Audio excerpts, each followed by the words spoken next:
You ask Tiger to solve. This deals with linear equations with one unknown. The final result is x equals -6/7. Let's solve it step by step. Simplify the expression. Expand the parentheses.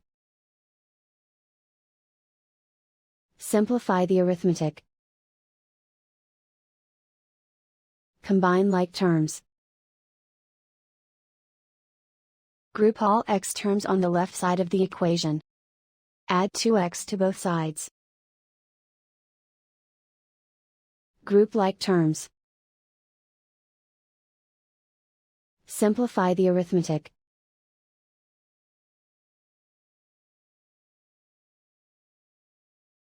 Group all constants on the right side of the equation. Subtract 6 from both sides.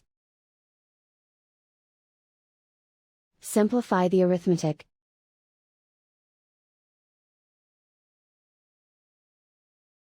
Isolate the x. Divide both sides by 7. Simplify the fraction. And so the final result is x equals -6/7.